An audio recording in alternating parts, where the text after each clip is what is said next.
हाँ भाई, तो अभी शुरू कर रहे हैं हम लेक्चर नंबर 9th, कंटिन्यूएशन के अंदर जो लास्ट लेक्चर में पढ़ा था अपन ने, एलिमेंट्री रो ट्रांसफॉर्मेशन। अब इस कहानी को देखते हैं। तो अपन ए को लिख सकते हैं आई ए। अब जो ट्रांसफॉर्मेशन इधर लगाओगे आप वही सेम ट्रांसफॉर्मेशन इधर भी लगाओगे, और जब रो ट्रांसफॉर्मेशन करते हैं तो ए को मैं लिखता हूं आई ए, और जब कॉलम ट्रांसफॉर्मेशन करते हैं तो मैं ए को लिखता हूं ए आई। ठीक है, तो अभी रो ट्रांसफॉर्मेशन के लिए अपन यूज कर रहे हैं, तो ए को लिखेंगे आई इंटू ए, और इधर ए लिखा, इधर आई लिखा, इधर वापस से ए को ऐसा का ऐसा लिख दिया। तो अभी अगर इसको मैं आई में कन्वर्ट करूं और सेम ट्रांसफॉर्मेशन इधर लगाऊं तो इसको बी में कन्वर्ट हो जाएगा, तो बी इंटू ए, तो I will become B into A. तो बी कितना हो जाएगा? बी हो जाएगा ए इनवर्स। तो बेसिकली क्या है, जो ऑपरेशंस अपन लोग यूज करेंगे उसको यूज करते हुए मुझे मेहनत करके इसको आई में कन्वर्ट करना है, तो वो अपने आप किस में कन्वर्ट हो जाएगा? ए इनवर्स में। जो ऑपरेशन आप इधर लगाओगे वही ऑपरेशन एग्जैक्टली इधर लगेगा। तो फर्स्ट मैंने आपको क्या बोला था, A11 को 1 बनाइए, तो इधर तो पहले से 1 है, तो हमको कोई टेंशन की बात ही नहीं है। A11 को 1 बनाना था, तो इधर पहले से 1 है, कोई टेंशन की बात नहीं, तो उसको ऐसा का ऐसा हमने लिख दिया। फिर इन दोनों को 0 बनाना था, तो मैं क्या करूंगा, R2 tends to R2 minus 3R1, R3 tends to R3 minus 2R1। ठीक है, तो ये हो गया 1 0 0। 3 टाइम्स इसको माइनस करेंगे तो यह आ जाएगा -2, और इसको 2 टाइम्स माइनस करेंगे तो यह आ जाएगा 1। 3 टाइम्स माइनस किया -2, 2 टाइम्स माइनस किया 1, वापस से 3 टाइम्स माइनस किया तो यह कितना आ गया? 1 - 6, 1 - 6 यानी कि -5, एंड 1 - 4 यानी कि -3। 1 2, और इधर कितना है? इधर इसको 3 टाइम्स माइनस किया तो ये आ गया -3 1 0, और इसी को 2 टाइम्स माइनस किया तो -2 0 1 1 0 0 इंटू ए। ठीक है, तो ये पहला स्टेप हो गया, फर्स्ट कॉलम अपना खत्म हो जाता है। अब मुझे क्या करना है, मुझे सेकंड कॉलम से शुरुआत करना है, इसको 1 बनाना है। तो R2 tends to R2 plus 3R3, R2 tends to R2 plus 3R3, क्योंकि इसको मैं 1 बनाने के लिए या तो खुद का यूज करता या फिर R3 का यूज करता, उसके अलावा किसी चीज का यूज नहीं करता। तो अभी क्या हो जाएगा, अभी अपने पास में आता है इसका 3 टाइम्स यानी कि 1, इसका 3 टाइम्स यानी कि कितना हो गया? -5 -9 यानी कि -11, और ये तो 0 का 0 ही। 1 1 2 0 1 -3 इज इक्वल टू, सॉरी हाँ ठीक है, ये हो जाएगा इज इक्वल टू, ये कहानी कितनी रहती है भैया? R2 प्लस 3R3, तो यानी कि -3 - 6, तो ये आ गया -9, ये हो गया 1, और ये हो गया 3। 1 0 0 -2 0 1। ठीक है जी, अभी इतना लिख लीजिए, इसके बाद में हमको मिटाना पड़ेगा, थोड़ी जगह कम पड़ेगी, थोड़ा लेंदी क्वेश्चन होता है ये क्वेश्चन, आपके बोर्ड में हर साल आता है और फ्री के नंबर होते हैं अगर क्वेश्चन करना आता है तो इसको एक बार देख लीजिए, कैलकुलेशन मिस्टेक्स नहीं होंगे अगर आप ढंग से करोगे तो। चलिए जी, लिख लीजिए। हाँ ठीक है, अब मैं आगे बढ़ता हूं।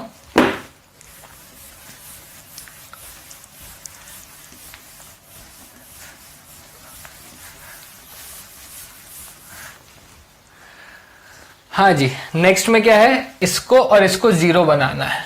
तो R1 tends to R1 minus R2, R3 tends to भी R3 minus R2। Using R2 दोनों को 0 बनाना था, तो ये आ जाता है 1। अब धीरे धीरे इधर कैलकुलेशन कम होती जाएगी, उधर बढ़ती जाएगी, तो ये कितना है? 1 0 0 0 1 0 इधर कितना आने वाला है R3 माइनस R2 यानी कि -3 प्लस 11 यानी कि कितना हो जाएगा 8। और इधर कितना हो जाएगा 2 प्लस 11 यानी कि, एक minute, R2 tends to R2 plus 3R3, ठीक है, -9 इधर -14 आने वाला है यार, सॉरी। इधर जब आपने -9 किया तो -5 -3 -14 हो गया। सो इधर से मैं गड़बड़ कर सकता था। अब इसमें प्लस किया, इधर माइनस किया, तो ये आ जाता है 11 -14, और उधर से कितना आता है 2 प्लस 14 यानी 2 प्लस 14 कितना हो जाएगा 16। -3 plus 14 is 11 and 2 plus 14 is 16 is equal to R1 minus R2 यानी कि 10 -1 -3, और इसमें से माइनस किया तो ये आ जाता है 7 -1 और -2, और इधर आता है -9 1 3 इंटू ए। तो अभी फर्स्ट कॉलम और सेकंड कॉलम ये हो गया सेटल्ड। इसके बाद थर्ड कॉलम के अंदर सबसे पहले इसको 1 बनाना है, इसको 1 बनाना है यूजिंग R3 ओनली। तो R3 टेंड्स टू 1/11 R3।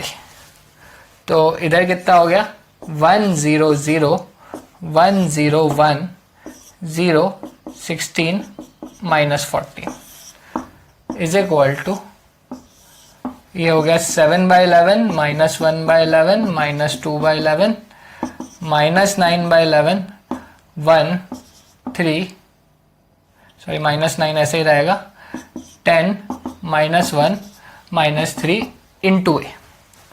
अब क्या करो, R1 tends to R1 -16 R3 and R2 tends to R2 plus 14 R3। R1 tends to R1 minus 16 R3 and R2 tends to R2 plus 14 R3। उससे क्या हो जाएगा, बच्चे को कुछ अंतर नहीं, 1 0 0 0 1 0 0 0 1, और इधर कितना आएगा R1 माइनस 16।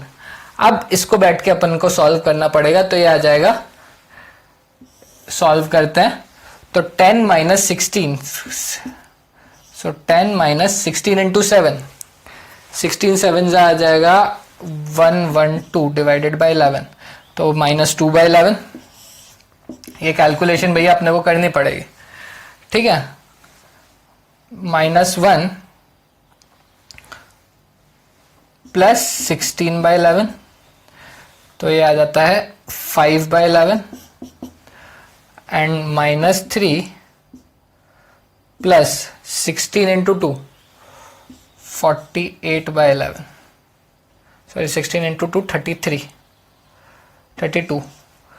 तो ये आ जाता है -1/11।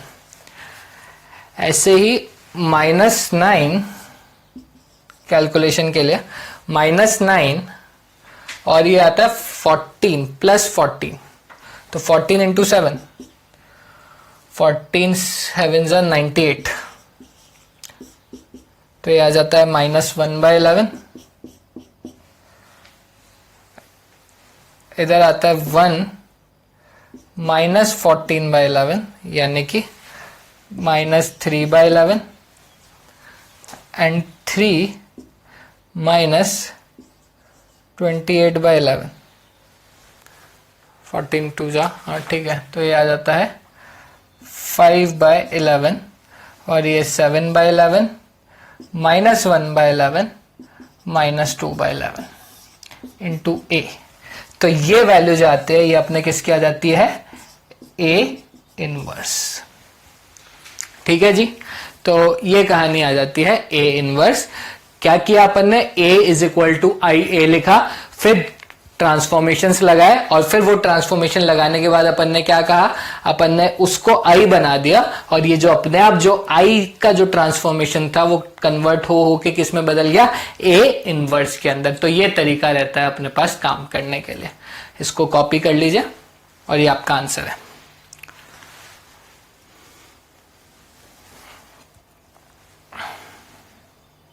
चलिए, आई होप आप लोगों ने लिख लिया होगा।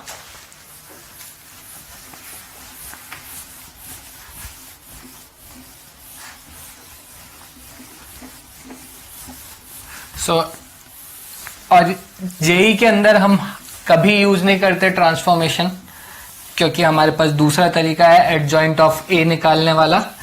हाँ, लेकिन इधर कभी कभी हम लोग यूज कर लेंगे। बोर्ड्स के अंदर क्वेश्चन बकायदा इस तरीके का आएगा कि find inverse using elementary row और कॉलम ऑपरेशन, जो भी लिखा हो तो उसके हिसाब से हम प्रोसीड करेंगे। तो ये सिर्फ बोर्ड स्पेसिफिक था, जेई के लिए कुछ ज्यादा काम का नहीं है। अब 13 का ए, इसमें रो ट्रांसफॉर्मेशन से करने को बोला, बट मैं वैसे ही कर रहा हूं क्योंकि ये याद रख लेना। ए इज इक्वल टू 5 2 2 1, तो C11 कितना आएगा? तो C11 इज 1, C12 इज, इसको और इसको छुपाया तो ये 2, लेकिन इधर हो जाएगा -2। C13 इज, C13 नहीं, C21 इज -2 एंड C22 ये कितना हो जाएगा अपने पास में? ये हो जाएगा 5। तो इसको वैसे ही याद रख लो। अगर A है ABCD, तो C11 कितना है? C11 is D, C12 is C, C21 is -C -B and C22 is A। तो एडजॉइंट ऑफ A कितना है भैया? Adjoint of A is DA -B -C। तो क्या याद रखना अपने को? अपने को ये याद रखना है, अपने को ये याद रखना है कि भैया एडजॉइंट क्या होगा? Adjoint is nothing, 2x2 matrix के अंदर डायगोनल एलिमेंट्स आपस में एक्सचेंज होंगे और नॉन डायगोनल एलिमेंट्स में से कुछ एक्सचेंज नहीं होगा।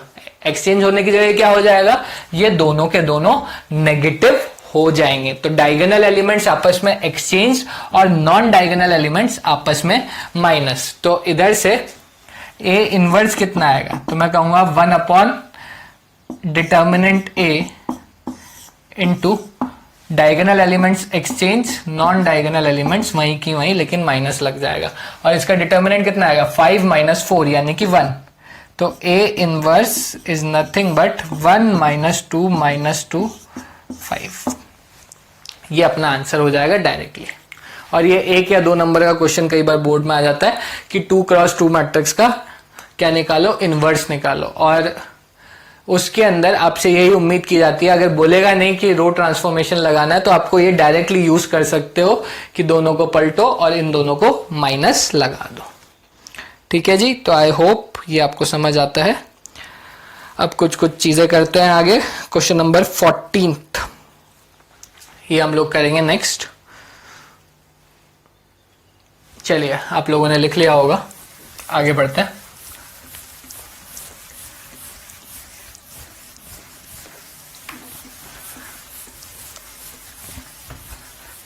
हाँ जी, तो क्वेश्चन नंबर 14 क्या है? If A and B are two square matrices such that AB is equal to B and BA is equal to A, find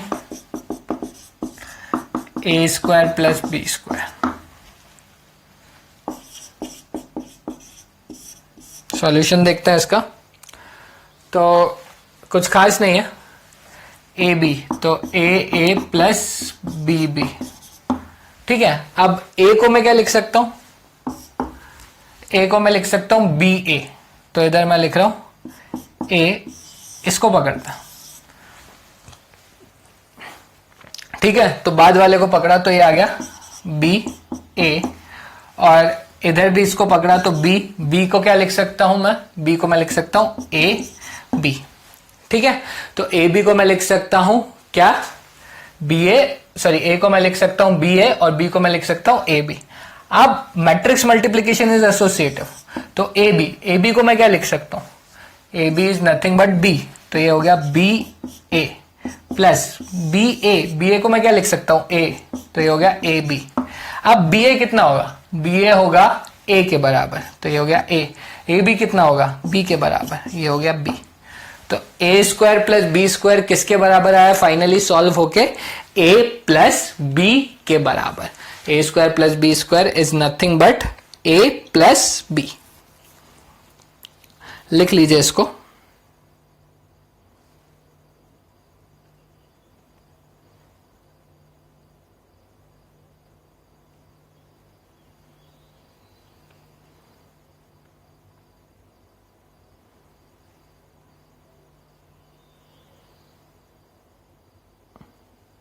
चलिए जी आगे बढ़ते हैं हम लोग।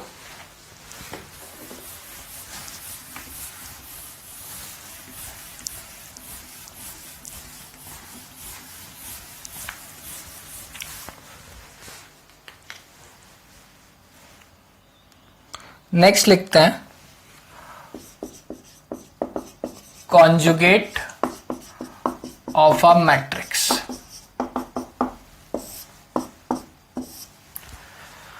कॉन्जुगेट ऑफ अ मैट्रिक्स ये हम लोग लिख रहे हैं। कॉन्जुगेट का क्या मतलब हुआ, कॉन्जुगेट का सिंपली मतलब कुछ नहीं है कि अगर एक मैट्रिक्स है और एक मैट्रिक्स जो है वो नॉन रियल है, यानी कि इसके अंदर जो भी है जितने भी एलिमेंट्स है वो सब आयोटा वाले एलिमेंट्स है। कॉम्प्लेक्स नंबर आप लोगों को याद होगा, तो अगर इधर है A11 A12 A21 छोटी मैट्रिक्स ले A22, तो कॉन्जुगेट इसका क्या होगा ए बार, कि भैया हर एलिमेंट का कॉन्जुगेट ले लो, A11 बार A12 बार A21 बार A22 बार। ठीक है, तो कॉन्जुगेट क्या हुआ, हर एलिमेंट का कॉन्जुगेट ले लो। ये जनरली काम जो आएगा वो नॉन रियल मैट्रिक्स में ही आएगा, क्योंकि रियल मैट्रिक्स के अंदर अगर आप कॉन्जुगेट लोगे तो रियल नंबर का कॉन्जुगेट क्या होगा, रियल नंबर का कॉन्जुगेट तो वो नंबर खुद ही हो जाएगा। ठीक है, तो ये होता है कॉन्जुगेट। अभी क्या है नेक्स्ट, इसमें आता है ट्रांसपोज कॉन्जुगेट।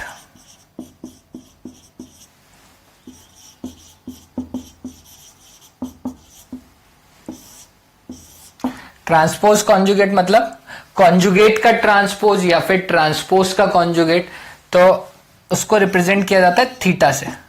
सो ए के ऊपर लगेगा थीटा, इसका मतलब क्या है, ए कॉन्जुगेट का ट्रांसपोज और ए ट्रांसपोज का कॉन्जुगेट।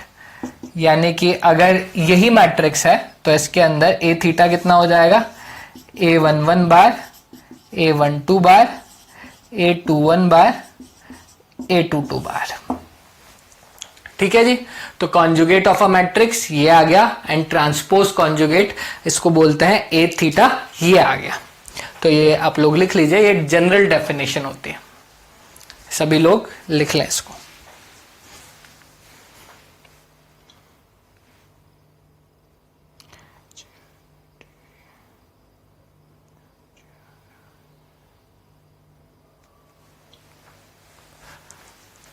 अब नेक्स्ट आता है अपने पास में हर्मिटियन मैट्रिक्स।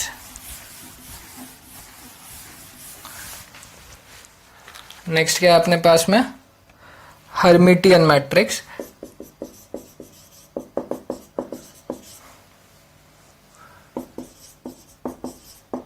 अब हर्मिटियन मैट्रिक्स क्या होती है, हर्मिटियन मैट्रिक्स कुछ नहीं होती, बेसिकली कुछ ट्रांसपोज मैट्रिक्स जैसे ही होते हैं, सॉरी ट्रांसपोज नहीं, सिमेट्रिक मैट्रिक्स जैसे ही होती है। सिमेट्रिक मैट्रिक्स में क्या होता है, सिमेट्रिक मैट्रिक्स में होता है A is equal to A transpose. Hermitian matrix में क्या होता है, हर्मिटियन मैट्रिक्स के अंदर a matrix is called Hermitian if A theta is equal to A. A matrix is called Hermitian if A theta is equal to A. और ऐसे ही skew Hermitian,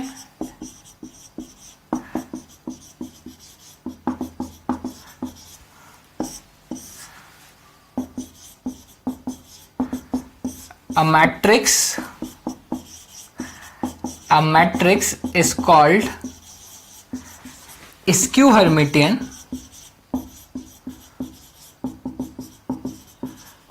if a theta is equal to minus A. अब ध्यान से देखो, अगर matrix real होती, matrix अगर real होती तो ए थीटा क्या ए ट्रांसपोज के बराबर नहीं हो जाता? For real matrix A theta is nothing but A transpose. Real matrix के लिए क्या होता? ए थीटा और ए ट्रांसपोज बराबर होता। क्यों? क्योंकि ए थीटा क्या है? ए थीटा है कॉन्जुगेट का ट्रांसपोज, और कॉन्जुगेट अगर रियल मैट्रिक्स होती, यानी कि सारे के सारे एलिमेंट्स रियल होते, तो कॉन्जुगेट जो होता वो क्या होता? वो उसी के बराबर होता। तो यानी कि ए थीटा किसके बराबर हो जाता? A transpose.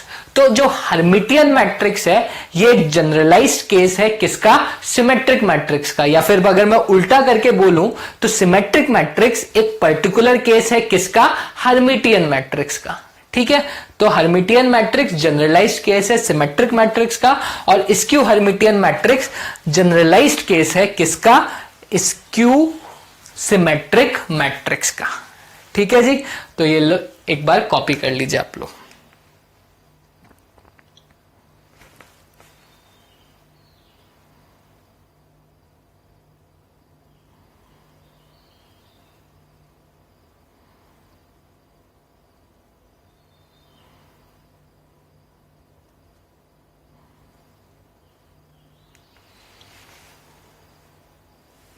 चलिए आगे बढ़ते हैं। अब अगर मैट्रिक्स हर्मिटियन होती है तो उसके डायगोनल एलिमेंट्स की बात करता है, और ऑब्वियसली हर्मिटियन होने के लिए मैट्रिक्स को स्क्वायर होना ही पड़ेगा, इसमें कोई डाउट मत रखना। कुछ हो तो दिमाग में एक बार वापस खुद सोचना क्या कह रहे हो। तो मैट्रिक्स अगर हर्मिटियन होती है तो इसके डायगोनल एलिमेंट्स की बात करता है। तो ए थीटा ये कितना आएगा? A11 बार, A12 बार, A13 बार, A21 बार, A22 बार, A23 बार, A31 बार, A32 बार, A33 बार। और A कितना है? A11, A12, A13, A21, A22, A23, A31, A32, A33। तो अभी A11 is equal to A11 bar, A22 is equal to A22 bar, A33 is equal to A33 bar. इसका मतलब है कि भैया diagonal elements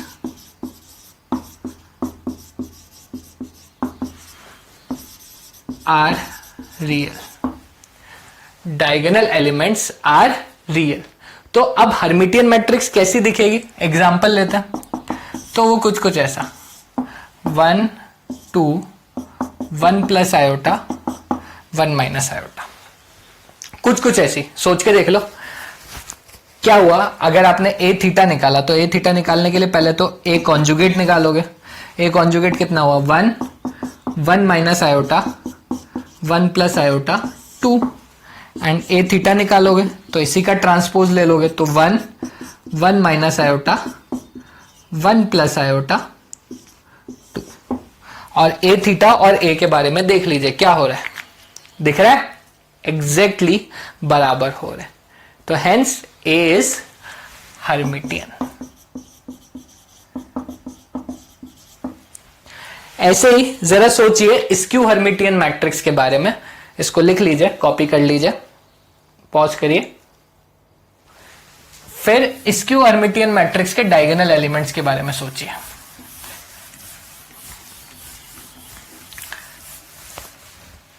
skew Hermitian matrix के अगर diagonal elements के बारे में सोचेंगे तो A11 bar is equal to minus A11, A22 bar is equal to minus A22, A33 bar is equal to minus A33। यानी कि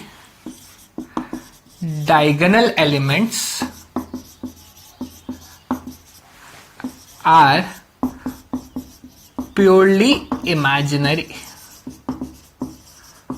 उसके अलावा क्या चीज आप देख रहे हो, A21 bar is equal to minus of A12, इस तरीके का कुछ कुछ देख रहे हो। A31 bar is equal to minus of A13। तो किस तरीके की मैट्रिक्स होगी 2/2 में मैं बता देता हूं। इधर लिखो आयोटा, इधर लिखो 2 आयोटा, इधर आएगा 1 माइनस आयोटा, और इधर आएगा -1 माइनस आयोटा। ऐसी कुछ, कैसे सोच के देखो। ए ट्रांसपोज लिया, सॉरी ए कॉन्जुगेट लिया, तो माइनस आयोटा 1 प्लस आयोटा, इधर आ जाएगा -1 प्लस आयोटा, एंड इधर -2 आयोटा। और ए थीटा अगर अपन लोगे तो ये आएगा minus iota 1 plus iota, -1 plus iota and -2 iota. अब चेक कर लीजिए ए थीटा और ए में क्या रिलेशन है।